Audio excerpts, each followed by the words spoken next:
Hey, everybody, and welcome back to Taboo Talk with Sarah, the podcast that breaks the silence, fosters hope, and tackles the tough conversations so you never feel alone. If you're new here, I'm your host, Sarah Jordan Ross. I'm a wife, a mum of 3 beautiful boys, and I've spent the last 25 years holding space for healing, truth-telling, and transformation as a remedial massage therapist and wellness coach. Now, today's conversation, just have to warn you, it's going to challenge you, inspire you, and possibly shake you up just a little in the best possible way. I'm joined today by Tyler Schwab. He's the founder and president of Libertas International, a non-profit fighting child sexual exploitation and human trafficking across Latin America. Tyler's work's confronting, necessary, and deeply courageous. He's one of those rare people willing to go where others won't and fighting for those kids that so often have a blind eye turned to them. Tyler, thank you for joining us and bringing some light to this much needed conversation. I am so glad you're here. Pleasure is mine. I feel like you're a little too nice to me on that intro. I think you're the real hero that raises 3 boys at 6 a.m. in the morning. I think that's much harder than anything I've ever done. So, but thank you. That's very kind of you. Love the mum juggle. Yeah, it sounds like a juggle. Yeah. Okay. So I want to start with your story. So I know you were on a mission trip in the Dominican Republic. I'll get you to unpack that a little bit more for us. But what actually led you to this work? Yeah, it's a good question. Yeah, like you said, I was on a mission trip to the Dominican Republic, and I grew up in just the really rural parts of North America in a place called Wyoming, where problems don't happen, I guess. Like, big problems don't happen because it's so sheltered, it's so quiet, it's so boring, honestly. And I love those spots. But boring at the same can time, be good. Yeah, it can be good. It's nice, quiet, a lot of beef, a lot of access to beef and stuff. But no, I did a mission trip when I was 19 just to try to see the world, and I saw the world. I saw just how people really live in the developing world, and in the Dominican Republic, just the rampant violence against women and children. It's just something like I thought that I knew what poverty was, and what my idea of poverty was just not what the real world looks like outside of North America, outside of Wyoming where I grew up. And I would see when I was there, I'd see these little girls, 12, 13 years old, and they were just engaging in a lot of weird activity with grown European men, specifically where I was at. I didn't quite understand it. Why would a 13-year-old girl be sitting on the lap of like some 60-year-old guy from France and be making out with him in public and drinking with him? I was just like, are these girls looking for a husband? Or are they gold digging, or what? Like, what's their deal? Putting the blame squarely on them, right? Like, just not putting any blame at all on the men. And it wasn't until I left that mission trip, went to college, and heard a speaker talk about human trafficking, exploitation, that I realized, oh, like, those little girls probably had no choice of who they were with that night. They probably had no choice of what kind of sexual acts they were forced to perform that night or that day or whatever it was. And I was really shook. I was really heartbroken because it happened in this place that I fell in love with, and I came off as so judgmental, seeing the situation without knowing the full story. And so I went back to the Dominican Republic. I was just doing some research, and the first place I went to was just this hellhole of a brothel where I sat down with this 13-year-old kid, and come to find out it was her first night in this brothel, and she was telling me that she had been forced here, that they took her documents, and that she had a debt on her head, and that they threatened her that if she didn't sleep with men, that they were going to go get her little sister, who was 8 years old at the time. And I just remember just being so heartbroken that I was having that conversation with this little girl in this horrific place, and that it would that she was stuck here. Essentially, there was nothing that I could do about it. I couldn't buy her freedom. I couldn't sneak her out. I couldn't do anything except just buy her dinner and come back the next night to see if she was okay. And by that time I came back 24 hours later, they'd already moved her to a new spot. She was essentially just lost in the darkness. Just, I read about all these statistics, 2 million kids being human trafficked, 40 million people enslaved across the world, but they were all just numbers. until I met this one 13-year-old kid that was 1 in 2 million. And that experience really changed my life and led me to try to do what I'm trying to do today, which is rescue as many as I can, heal as many as I can, and give them the tools to pick themselves up and move on from that trauma. And it's so hard when you come face to face with a world that is so completely different to the one you grew up in. Because even here, those of us in developed countries, we think we know what poverty is, but it's not until we actually travel that we see, hang on, we're pretty lucky. Like, I can't remember the stats for America, but I know for Australia, even if we're on unemployment benefits, etc., if we have a roof over our head and food on the table, we're still in the top 1% of people around the world. But forget about that. So you've come face to face with some pretty awful things now. I read something that you said, we fight the monsters most people pretend not to see. So what's it been like for you doing that day in, day out, confronting that darkness? And how do you keep hold of your light in that space? Well, I'll let you know when I figure it out. I guess that's the first answer I could give. Is I'll let you know when I figure it out. Yeah. That's a great question. I think, I grew up in a pretty sheltered spot, very safe spot where no one ever hurt me. No one ever really did anything to me except, maybe swear at me once in a while. Something that I thought was, deeply hurtful at the time, but in comparison to like what other people go through, it's nothing. These people are evil. Like these people that enslave kids, that enslave women, that enslave men. We get a lot of cases, with men as well. They're enslaved. They're just evil. Like they have no regard for human life. They have just their needs are their own. Their needs are the most important. Their financial gain is the most important. And it just like there's this guy. He represents, I think, just the worst of. Because as an American, from the United States, I feel a great amount of pride in my country, and also just a lot of shame because a lot of these people that are coming to abuse the most vulnerable across the world come from the United States. And there's a case that that resonated with me a while back. It's a guy. He's a U.S. Army veteran. Someone that we would place in our society as a hero, someone that went and fought for freedom or whatever. And he was just an animal. He was arrogant. He was evil. He abused girls that had special needs. 12 to 16 years old. And if they refused, he would either beat them up or he would drug them. And, thank goodness that we were able to help his victims. And now he's serving a 15-year prison sentence in Colombia where he was arrested.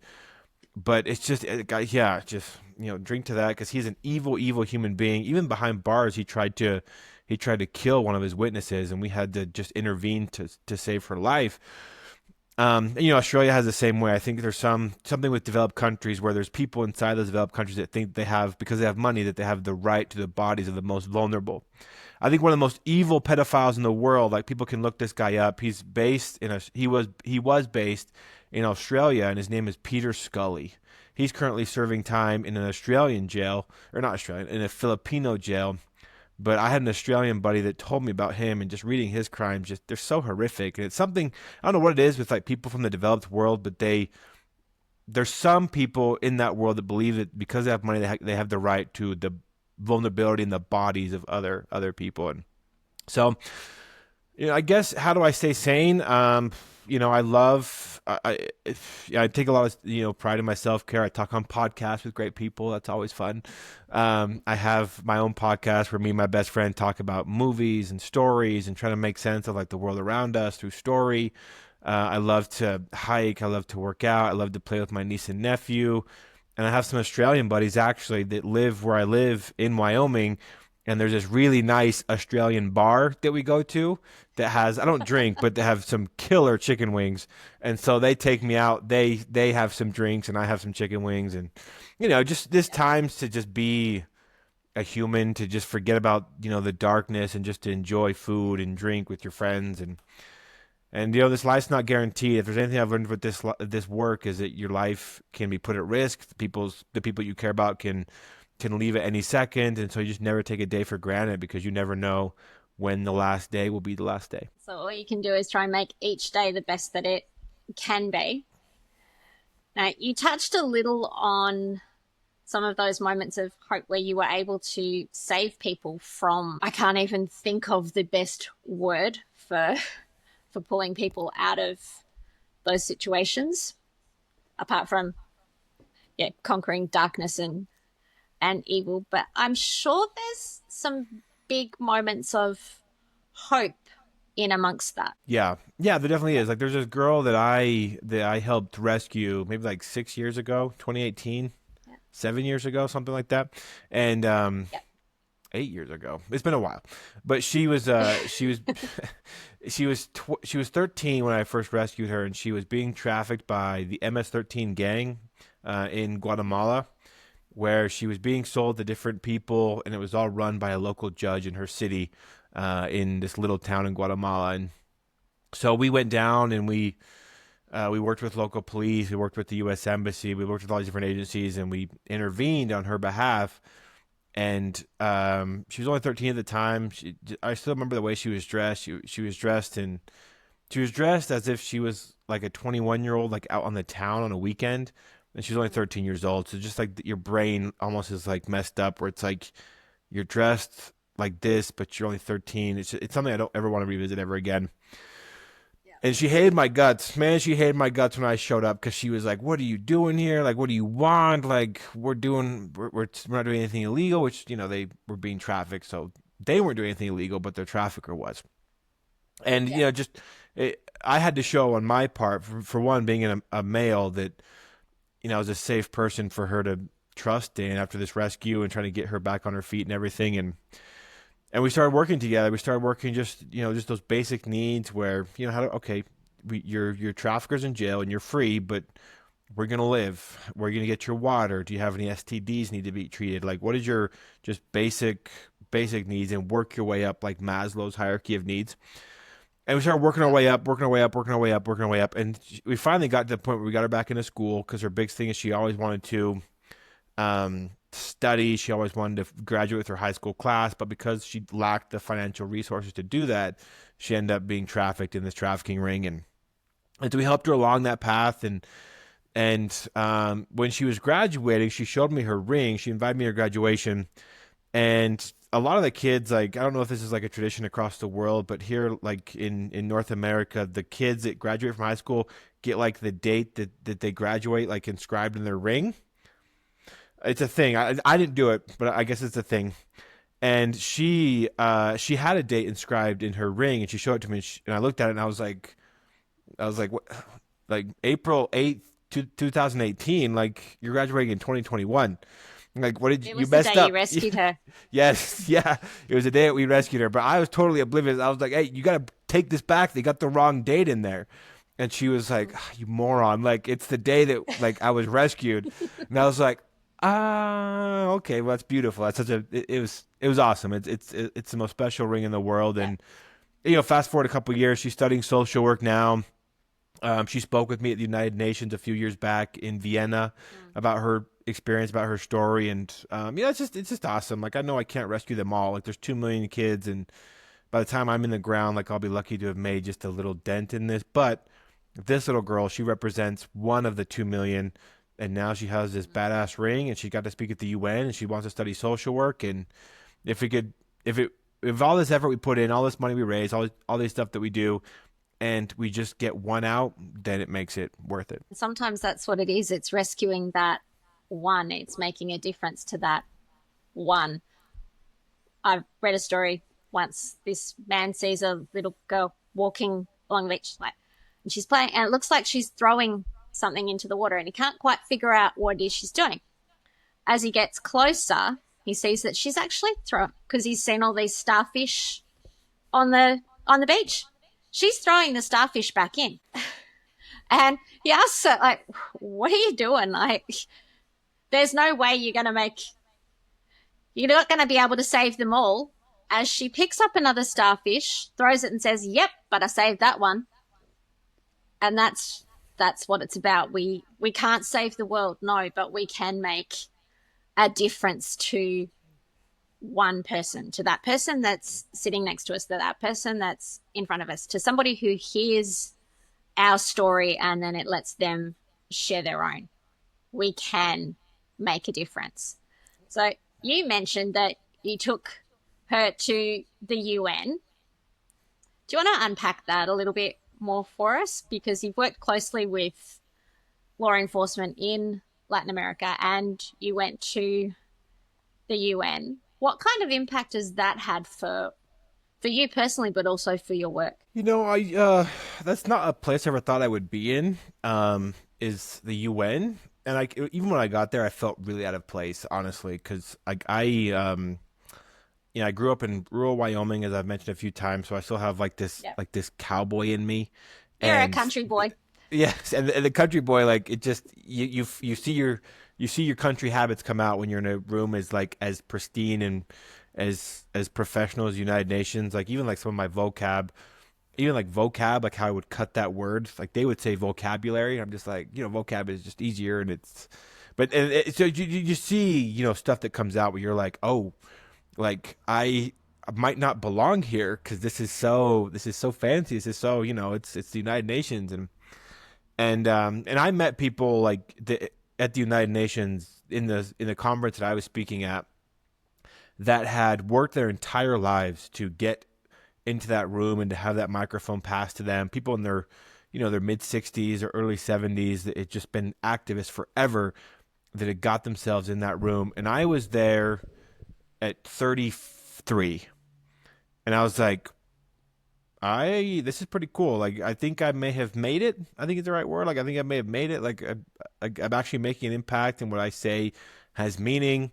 And even when I go up there, it's like this country boy that just looks a little bit different. When I spoke, like people listened, and that was really just surreal because I never thought I would be like in that type of situation. But the best part of that whole thing was having two survivors there that we helped rescue, and to see them kind of come full circle in their journey. Because in this delegation that we had some board members there, we had some donors, we had our accountants, like we had like the higher ups of the organization, and then just these two survivors. This girl from Colombia that we helped rescue 4 years ago, this girl from Guatemala we helped rescue 7 years ago, and to see them speak and share their experience, and then to just see them travel, like get on the trains in Europe and go see these lakes and take these pictures, like experiences that, when you grow up in extreme poverty and you're a victim of serial abuse, like dreams of a European vacation just aren't there. And so when you see them just enjoying life, like that was, like the UN was great. Like it's been really good for our foundation. It's been really good for me personally. Just, the cred that goes to like, you've been at the UN, you spoke at the UN. But man, like just the pictures that I have of those two girls just doing their thing in Europe and taking these stupid videos for their TikToks and the food they tried and the pictures all that different stuff. Just seeing them not as survivors and not as advocates, just as European tourists compared to like how we found them and now how we were experiencing through their eyes, how they were experiencing Europe. That was honestly the best part of that whole trip. Yeah. Seeing them get to just be kids and having fun, which is what our children really should be able to do. They should be able to take that kind of freedom and joy for granted. Yet, unfortunately, a lot of children around the world don't get that. So one of the biggest questions I'm imagining my listeners are going to ask is, how can I help? What can I do? Yeah, I imagine your listener base is a lot of people, I imagine, that are in Australia, and probably, around the world. I know you're in that podcast group, or there's a lot of people that are in that group. So I guess the first thing, like if you want to help me, you can go to our website, libertasinternational.org, and there's an option to make a donation, become a monthly donor. You can buy swag, you can download our podcast, you can do all these different things that really help the organization financially, get our message out. We're on Facebook, TikTok, Instagram, Twitter, like all the major social media. Just commenting, sharing, and donating. It's a great way to get our message out there of what we're trying to do. And that helps me a lot personally because, it takes money to arrest these bad guys. It takes money to support law enforcement. It takes resources to support these survivors after the fact. And so donations are always appreciated. Now, I understand too, a lot of people might want to give back exactly where they are. And I think ChatGPT is a great tool that, like, if you're looking to give back to an anti-human trafficking organization based in whatever city that you're in, whether it be in Australia, India, wherever, you just throw it into ChatGPT and it will give you 5 options of places to donate, places to bring blankets to, places to give money to, and which I think is a great way to help, just to, even like in your local community. I think, um, so for me, like specifically, I mean, my life changed the first time I met a survivor of trafficking, period. But the first time I met a survivor of trafficking that was being trafficked where I grew up in my backyard by someone I knew, I was like, oh my gosh, like, how did I miss this? Like, how could I? So, start to play those mind games of like, how do I intervene? I can't believe I didn't do anything. I didn't say anything. Just wishing you could, change the past. And I imagine a lot of people are like that. Like, they feel a lot of pride in their hometowns. They feel a lot of pride where they grew up and where they live. And there's always organizations that are working and serving, specifically in women's shelters across the world. In the developed world, specifically, places like Australia, places like England, United States, Canada, a lot of the survivors of trafficking end up in women's shelters. And so if you're looking to serve trafficking victims in your town, the local women's shelter is a great place to start. Think globally, but act locally. And yet, we quite often think that sort of stuff doesn't happen in our own backyards. But the simple truth is that it does. But then also, and I want to ask you about this, so your work doesn't stop when you rescue these young girls and these women, or even men who've been trafficked. So you keep helping them until they're no longer needing that kind of help and support. So what does that long-term support look like? Yeah, I think that's the best thing that we do, honestly. Like, we, at a foundation, like, we believe that all of our cases are like victim centered, survivor centered, because like, people are so nice. Like, people are so nice, and they say really nice things about me and about the foundation, and they throw around like the hero word, and that's a very nice and appreciated or whatever. But like, the foundation wouldn't exist without the girls who call it home, and so putting the emphasis on like a survivor centered program takes the hero mental off like me or my staff or my donors and puts it where it belongs, which is the people that choose to survive this. Because I tell you, like, if it was me and I was trafficked for 7 years and I'm out and I'm given a chance for a new life, I don't know if I could do it. I don't know if I could overcome that trauma. I don't know if I could overcome what's happened to me. I just think I'd just give up. And these girls, they don't. Like, they keep on going, they keep on living. And so that's my favorite thing that we do, is that we're so focused on the girls that call Libertas home. What it looks like is every girl's a little bit different. So about 2 years ago, we got a girl in our foundation that was 19 months old. She was abused, raped, and filmed by a police officer from New York City. And when she came to us as a 19-month-old baby, obviously, like, her needs are going to be very different. Like, that's how I first learned how expensive diapers were. Because it wasn't like, well, what do you want to study in school? What do you want to do? It's like, we got to get you a crib. We got to get you diapers. We got to get you some medications for some stuff she had going on. Like, we just got to take care of your basic needs because you are 19 months old. You are not old enough to take care of yourself. And that's what we did. We helped fill those immediate needs. What to tell you what's wrong, really. Yeah, I mean, she didn't even speak to us, really. She was terrified when she first got us. Like, she's very withdrawn. She didn't speak at all. She always had her head down. And the first time I saw her like lighten up a little bit was, we got her like one of these like little lawnmowers that you push, and it has like the thing in the middle, and it pops up, and there's like these balls that pop like every time you push it. And we got her one, and she pushed it, and those balls popped, and she lost her crap. Like, she lost it. She started to giggle, started to laugh.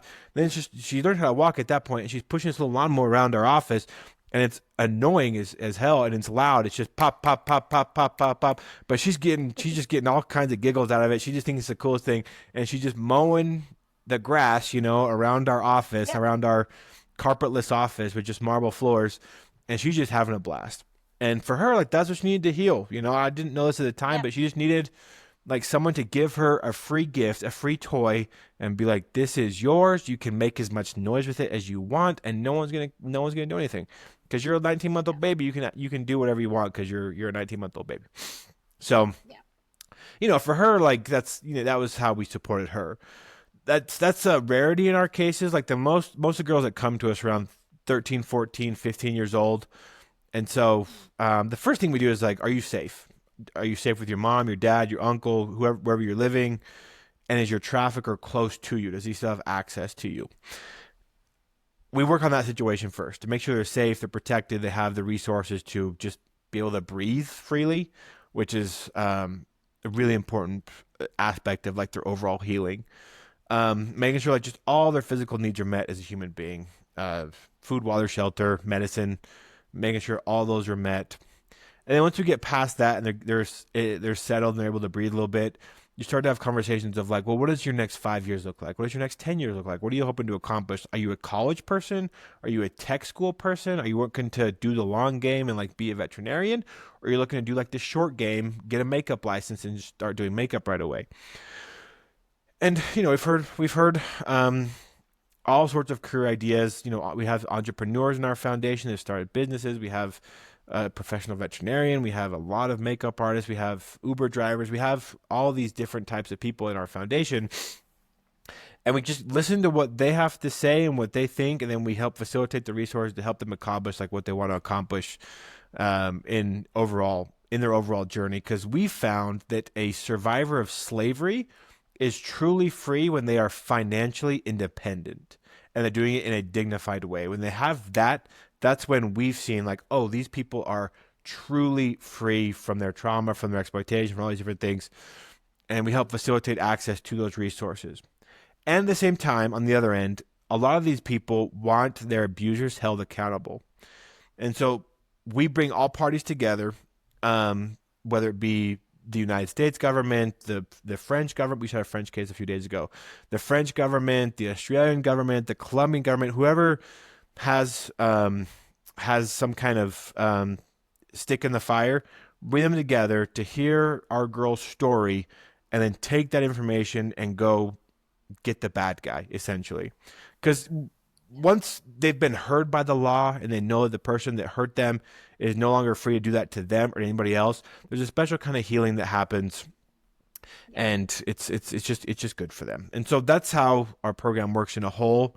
And we're with that. Our program is around 2 years long, and if they need help after then, we continue to help them. If they get out, if they decide that they're independent before 2 years is up, we let them fly on their own. But our program is focused on them and their needs and what they need to accomplish, what they want to accomplish in life. So you really see them for who they are, not just that they've been either a victim or then are now a survivor. You see the person. And I think sometimes that's the big part of healing, is being seen as more than the trauma that you've gone through, or seeing what going through that has brought to you, because you can't go through an experience like that and not have it change you. And I'm glad that you take that next step for them of getting that closure, of getting that bad guy off the streets so that they can't do it again. And open up a whole can of worms. But what happens when that bad guy is actually one of those people that's supposed to be protecting people? You mentioned a New York City police officer. So yeah. Oh man, that's a good question. Unpack that a little more. Yeah, I'd love to. The police officer, yeah, he was a total dirtbag. And Saul, was the U.S. military veteran. I think it goes to show us, just because someone has like a profession that I think generates some kind of community respect, it doesn't mean you should trust them with your kids, because you still have no idea like what their dark side looks like. Like one of the most nasty people that I've ever helped arrest was a school teacher at an all-girls school in Austin, Texas. And he's a total dirtbag, and now he's in jail, thank goodness. But I think the hardest thing that happens when we start doing these cases is just when it's a family member, that's when it gets really, really hard emotionally for some of the kids. Like there's a girl in Guatemala, for example, whose mother put a hit on her head because she told about what happened to her with her stepdad. And we were encouraging her, like, hey, you got to report your mom. Like, she wants your, she, and her, in this message that we received, it was like, if I don't have this girl's head on my desk, then there will be hell to pay. And this girl was like, I can't do it. Like, she's my mom. I can't do it. I can't report my mom. Or sometimes they do report their parents, and when their parents are actually held accountable, they get the wrath of the rest of the family. The wrath. Like there's a girl in our foundation in Colombia. There's actually two girls that went through the same thing where one reported her mom, and just she got bullied like you wouldn't believe by her uncle, her grandpa, her sister, everybody. It's like you just need to shut up and take it. Like our mom is trying to make money. I don't know why you're so mad about this. You liked it because you were an addict or whatever. And she went through a lot where it's like I'm getting like I feel good that my mom is in jail, but at the same time I have these 50 people that are members of my family calling me all these rotten names and blaming me for what happened. And even like one of the littlest girls that we've ever got in our foundation, who was 10 years old, when her trafficker was arrested. This trafficker was her uncle, and the guy's real name, his legal name was Frankenstein. We should have known that he was an animal beforehand. But he was Yeah. abusing this little girl, and he was uploading it to the dark web, and like we found out about it because of a tip from the National Center for Missing and Exploited Children, where they had ID'd the girl's logo in one of the videos, and they were able to locate like which school she went to. When he was finally arrested, her grandma was brutal to her, just brutal, like physically beat her, say that telling her that she seduced her son. Her son was 37 years old, and her grandchild was 10. Like in no world is a 10-year-old seducing a 37-year-old man. In no world. No. But because it was family, like, she felt guilty. She felt guilty with what people were saying about her, to her, and because she reported a family member. That's always just the roughest when it comes to our survivors' emotional well-being. Is first off, it takes just an enormous amount of courage to say that you're a victim and say that it's a member of your family that's doing the harm. And then once the legal consequences happen, to be able to hold tight to your truth despite the feelings, the contradictory feelings that you might feel, and the comments that will come from other members of the family about these people, about these survivors. Must be so hard to like sitting on the sidelines watching that and not actually being able to intervene to help them, because doing so could actually potentially make the situation worse. How do you walk that fine line, and what changes do you think we need to see to how justice happens? Like when we're seeing victims being victimized all over again after they've come forward. Oh man, that's a great question. I think I deal with it. I box. That's how I deal with it. Is I make up fake scenarios in my head of what could have happened if situations were different, and I box my way out of it. Because yeah, there's some situations where like we had to. There's a time last year where we reported an American guy for sexually abusing these girls, and the arrest warrant just took a long time. It took 6 months to get, and so he traveled down to the Dominican Republic during Christmas and was texting his victims on Christmas Eve while they're trying to just enjoy Christmas Eve with their families. He's in the city and he's like, "Hey, are you coming over to my house? I'll give you money. I'll do different things." Calling them, being really annoying, and being really just an American dirtbag, an old guy, like maybe mid 50s or something. And he's texting these 14-year-old girls on Christmas Eve, wanting them to come over to his house. Like it sucks because like we were telling our police partners of like, look, get this guy. Like he's like we've made the reports. Like, what are you waiting for? Like, he's in the city now. You could arrest him now. He's annoying his victims. He's threatening his victims that don't come to his house that he'll do something against them. Like, can you do something? And it got stalled. And he got arrested eventually, but I wanted to get arrested on Christmas Eve so that the girls could just enjoy Christmas Eve like normal kids, and it just didn't happen. So that's frustrating. Like there's so many gaps in the system, and not just in the developing world. Like there's gaps, in Colombia, or there's gaps in India, but there's a lot of gaps in the United States too. Like a lot of like the a lot of the like the cases that we work, like there's a case of a guy in a neighboring state in Salt Lake City, where I live, and the guy, he was abusing women. He was downloading child pornography videos, rape videos, including videos of like kids doing things to animals, and they gave him 180 days in jail. 180 days. Like that's not gonna deter anybody from committing the That's not crime. even Like 6 months. no, no. What is that? Like 4 months? Is that how much it is? Something like that. No. So like yeah, go spend a summer in jail for like doing all these Or horrific 5 months. things. Yeah, that's not going to deter anybody. That's not going to deter anybody from doing that type of crime. And so I think just like the justice system needs added teeth. I think it needs added teeth to where they make the crime. The criminals are fearful to commit it because 180 days in jail. That's not going to stop anybody. That's not going to stop. That doesn't stop people from drinking and driving. It doesn't stop. It's not going to stop people from raping kids. I also think, like, and this may swing a little to the other side of the spectrum, is that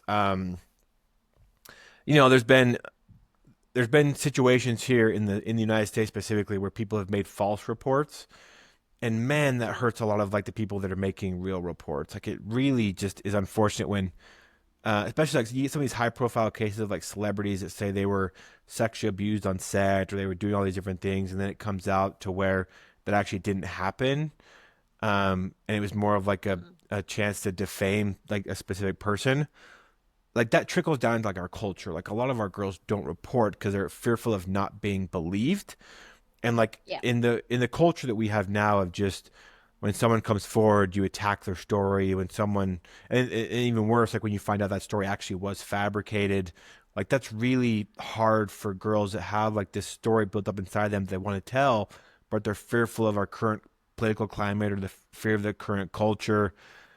And so I don't know how to solve that problem, honestly, of like how to because I want all my girls to be believed because I believe them. But I know of some stories, not of my girls, but of other situations where maybe the story is not 100% the way it actually happened, and it Mm. hurts the girls that we work with that want to tell their story. And so I don't know how to fix that problem, but it's a problem that we're facing across the world, really. And then I think the last thing would just be as far as like there needs to be an investment, and I don't know who's going to make this investment, if it's like private donors or government, but in the rehabilitation of survivors. Because like these people, there's a lot of money, like specifically here in the States right now in the current climate, there's a lot of money that's put into going after the people that are abusing kids, but those kids need so much help after they're rescued, housing, therapy, whatever. And a lot of like those kids are either like forced to fend for themselves in the foster care system or have to rely on like nonprofits that raise their own money, which is fine. But if you can somehow empower these people economically, whatever that is, education, tech training, some kind of job training, that's how I think you really break the cycle. And then awareness, like people have to know it's happening. Because if you don't know it's happening, you really have no way to communicate what's happening to you, or that you see something, you don't say something because you don't know. 'Cause I just think not enough people still know that this is happening in 2025 because it sucks to talk about. It's nasty, it's awful, but it's happening. And so when we stay silent, we actually side with the abusers. We don't side with the victim. And we need to use our collective voices to let those victims know that they're not alone. So around here, one of the questions I like to end the show with is, what's one conversation you think we need to be having more of right now? Ooh, that's a good one. Um, It's my favorite question. oh man, that must be Taboo Talk. That's maybe where the name comes from. Yeah. One of those. That's yeah. Oh man, that's so good. I think personally, on a personal level, we need to talk about how The Last of Us is the greatest video game and the greatest TV show of all time. And I will stand on that hill. Of just, it's brilliant, it's amazing, and it's reflective of real life issues, and um, and I think it's awesome. In my church, I think that we need to have more conversations on why tattoos and coffee are not bad things. They're fine, and they will not do you as much harm as other things will. Um, on a global level, well, I think on the human trafficking level, I think more the conversation needs to be had of what kind of gets someone to this point of abusing a kid. Because I don't know, and like no one wants to have that conversation because these people get no compassion, and for good reason. Like they're pedophiles, they're monsters, they abuse kids, and like on my end, because I've worked with so many of these survivors, I don't care how they got to that point. I just know that they're there and they need to be punished. There needs to be better men and women than me and smarter men and women than me that take a look at like these sexual predators and are like, how did you get to this point? Is it pornography? Is it how you were raised? Is it like, what is it? And then nip it in the bud. Nip it in the bud. Is it Andrew Tate? Like, I don't know. Whatever it is, like look at it and nip it in the bud, because if there's less predators, there's naturally going to be less victims. And it needs that those conversations need to happen with someone who's more patient, smarter, and has less experience with victims than I do, that has the moral courage to ask those questions, because I don't. I honestly don't. And then I think on the global level, I think we need to have like just a more of a conversation on like what it means to be a refugee and an immigrant. I know it's like, but might be controversial, like with the current climate across the world, where more and more countries are being so closed. But some of the girls that I've worked with that now call their home United States or Europe or Australia, like how they got to those places is not a happy story. And they're just looking for a place to live in peace and quiet without their traffickers trying to kill them, without the government trying to steal all their money. And like these conversations, these taboo talks, like when you sit down with someone that's actually lived through something controversial, I think it just makes us more human. It makes us more compassionate. It makes us more motivated to like make our world a better place. And I just see, like, especially now, like it might be Trump's fault, like I don't know, but the world is becoming less compassionate of people that look to move to a different place. And I don't know why that is, because I really do feel like as a human being, you should have, like, it should be like a no-brainer. If you want to live in a different place, you should just do it. You should just do it. Like you should just do it. I feel like it's a human right, and it's becoming so weird. And I think less and less people are having real conversations with people going through actual things, and are more content to just like live in like an echo chamber or hide behind a screen. And like I have this amazing friend that lives probably somewhere close to you on that big island you live on, where this girl was. Actually, I live on the little tiny one down the bottom that gets left off the map. Oh, okay. I did not know that. That's interesting. But her family, her sister was gang raped by the Taliban, and then the Taliban tried to kill her. And it was the country of Australia that gave her refuge. And she loves Australia. She loves the culture. She teaches me all the slang. A lot of the slang I can't repeat on your podcast, but she teaches it to me. You probably could. Oh, I'll have to look at my notes, because there's some where it's like, I was like, that's what they say. Like that word doesn't mean anything to you guys. And she told me this really funny joke once. She was like, I'll just say the joke and you can edit it out if you want. But she was like, yeah, like I learned here in Australia that Americans specifically, like you guys are very offended by the word cunt. And I was like, oh yeah, you don't say that in normal conversation. And she was like, yeah, like we aren't offended by that word, but we are really offended by school shootings. And you guys just don't seem to care much about school shootings. And I was like, oh, like that's it's a really insightful insight, because like we just, when it comes to that word, like we just don't use it very often. But when it comes to school shootings, like those happen, every day, and we're just like, whatever, like another one. Yeah. So that's one of the things that she's taught me, is just stuff like that. Yeah. But it's perspective. It is, yeah, and it's a great perspective. I think why she enjoys living so much in Australia is it's giving her a different perspective on how she grew up, on how the world works. She has her issues too with Australia, but the thing that she most talks about is how safe she feels there.